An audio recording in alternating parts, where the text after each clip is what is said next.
Et oui, il y a beaucoup de choses qui se disent, mon ami, sur la mort de M. Luca Attanasio, l'ambassadeur d'Italie en République démocratique du Congo. Il est mort près de Goma dans une attaque. C'est vraiment un assassinat. Il n'y a pas d'autre nom qu'on peut donner à cette histoire. Mais il y a trop de versions sur les réseaux sociaux. Il y a des gens qui disent n'importe quoi. Bon, vous savez, c'est la liberté d'expression. Hein. Mais il y a aussi une version qui nous vient du Rwanda. Donc, dans des milieux de militaires, des rebelles, tout ça.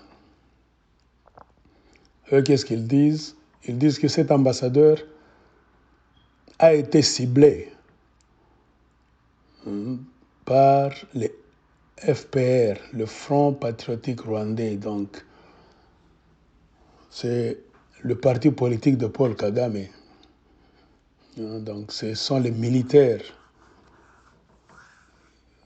qui sont au pouvoir au Rwanda. Vous savez, ils sont déjà au Congo. Parce que dans la zone en question, là où l'ambassadeur a été attaqué et assassiné, c'est une zone contrôlée par les kagamistes. Et le gouvernement du Congo le sait très bien. Donc, dans leurs accords, quand vous voyez ce que Félix Tshisekedi est en train de faire avec Kagame, leur coopération soi-disant bilatérale, et quand Béa est allé au Rwanda, hein, on prenait sa déclaration, quand il a dit que beaucoup de pays européens sont jaloux et mécontents de voir la RDC et le Rwanda se rapprocher davantage. Vous comprenez que ce rapprochement là-bas contre nature, et c'est ce qui est à la base de beaucoup de choses, c'est-à-dire les gens qui sont au pouvoir, qui sont censés protéger la République démocratique du Congo, ont cédé cette partie du pays là-bas à midi comme ça, en pâture, à l'armée du Rwanda. Et c'est l'armée du Rwanda qui contrôle cette partie-là. Et à peine l'ambassadeur Luca Attanasio tué, vous avez entendu, tous les médias occidentaux de la mafia du monde ont taxé les FDLR, donc les rebelles Hutus. Tous, sans même vérifier. Alors, c'est grave. Vous devez comprendre qu'il y a trop de manipulation dans cette histoire. Les Rwandais sont là, de l'armée de Kagame. Ils exploitent le coltan dans cette zone. Ils exploitent la flore, la faune. Ils pillent tout. Ils restent là. Les autres plantent même des histoires. Hein? On plante n'importe quoi. On prend n'importe quoi là-bas. Ils sont là, avec l'approbation maintenant du régime de Félix Tshilombo. Et paraît-il, cet assassinat était prémédité. Pourquoi? Parce que cet ambassadeur, il était passé par là. Il revenait maintenant de ses courses, après avoir visité beaucoup de sites là-bas, avec donc, le programme alimentaire mondial, le PAM, des sites de construction, beaucoup d'histoires. Maintenant, il revenait pour aller à Goma. Et c'est sûr, sa présence là-bas a gêné ceux qui occupent cet endroit. Et ce, si nous croyons donc à ce que dit la note qui nous vient des milieux militaires rwandais, donc de l'opposition, qu'est-ce qu'on nous dit? Que l'ambassadeur de l'Italie au Congo, Kinshasa, a été assassiné dans une opération appelée Milan. Donc on a surnommé cette opération là-bas Milan, sous lequel, ou bien dans lequel, on devait donc assassiner l'ambassadeur d'Italie, Luca Attanasio. Parce que quand il a été dans cette zone-là, et pendant son retour, c'est-à-dire il a eu accès à des informations sensibles qui concernent le FPR de Paul Kagame. Donc la mafia qui se fait là-bas, parce que le FPR opère là-bas. Il y a vente des coltans, il y a pillage des ressources, il y a des assassinats, il y a beaucoup de fausses communes dans cette histoire-là. Alors, le péché qu'il a commis, c'est de fouler le pied dans cette zone-là. Et comme on le dit, on ne l'a pas tué quand il allait là-bas. C'est quand il retournait. C'est-à-dire on a su qu'il était allé faire du travail quelque part. Maintenant, on l'a attendu à son retour.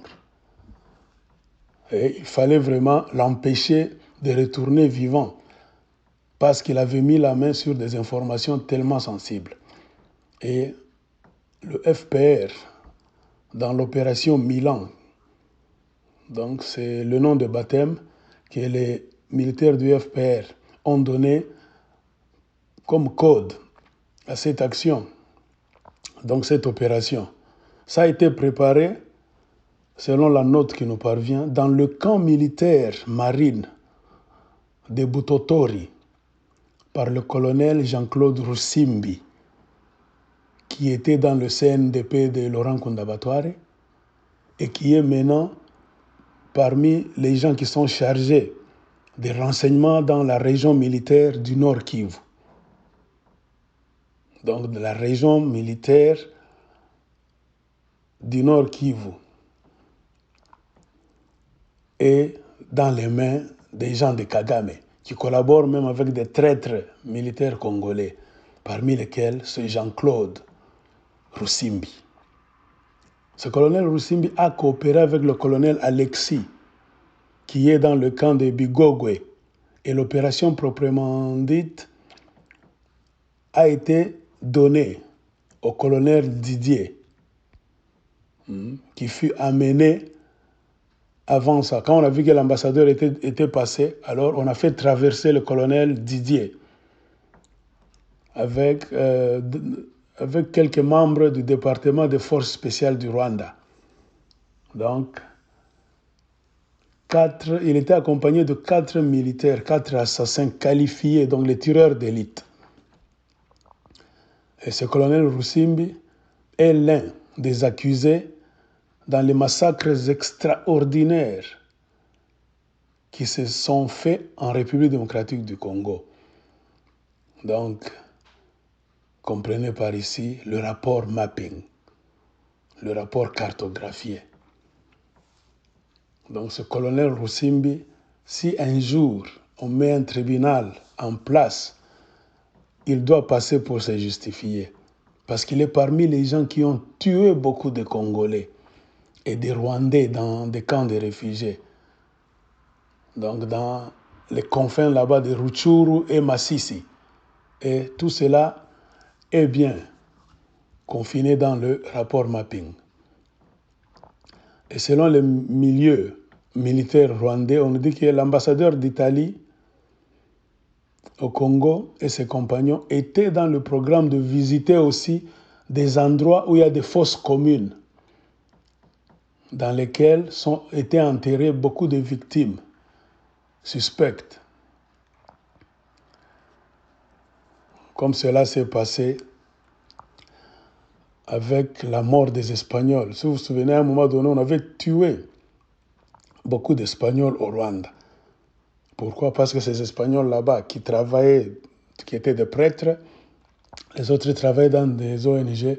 Le FPR de Kagame avait tué ces Espagnols là-bas. Pourquoi? Parce qu'ils étaient témoins de beaucoup d'atrocités et ils ont vu beaucoup de fosses communes au Rwanda. Alors Kagame ne voulait pas laisser ces Espagnols là-bas rentrer chez eux, être acheminés chez eux en Espagne. Pourquoi? Ils étaient porteurs de preuves, de vérités qu'ils allaient dire sur les crimes du FPR. Alors il fallait les assassiner. Et c'est de cette façon que ce Luca Attanasio, pendant sa tournée là-bas, quand il a fait des tours, il a eu la main sur des informations donc très sensibles. Et dès que le FPR a su que cet ambassadeur était parti là-bas, on l'a attendu à son retour. Et parmi les 4 tireurs d'élite, ils l'ont attendu, comme c'est écrit dans cette note. Et le FPR savait que l'ambassadeur était dans le programme et qu'il avait mis la main sur beaucoup d'informations concernant les massacres du FPR au Congo-Kinshasa. Et ils ont immédiatement planifié de le tuer. Après cet ignoble acte, les assassins ont traversé Kanyabayonga et ils sont retournés à Rubavu au Rwanda. C'est ça l'information qui nous vient des milieux militaires. Donc on sent la main de Kagame dans cette histoire, la main du FPR, car c'est eux qui contrôlent cette zone. Mais comme ils sont parrainés par beaucoup d'États, beaucoup de clubs de mafia qui sont à la base de l'occupation du Congo et du génocide du peuple congolais, qui contrôlent les médias, qui contrôlent beaucoup d'organismes, comprenez pourquoi, à peine assassinés. Donc, quand ils ont assassiné donc, Luca Attanasio, l'ambassadeur de l'Italie, sans même vérifier, tous ont chanté à l'unisson que ce sont les FDLR, FDLR. Tout ça, c'est pour quoi? C'est pour détourner l'attention du monde. Le grand problème, c'est quoi? C'est la faute aussi du gouvernement congolais.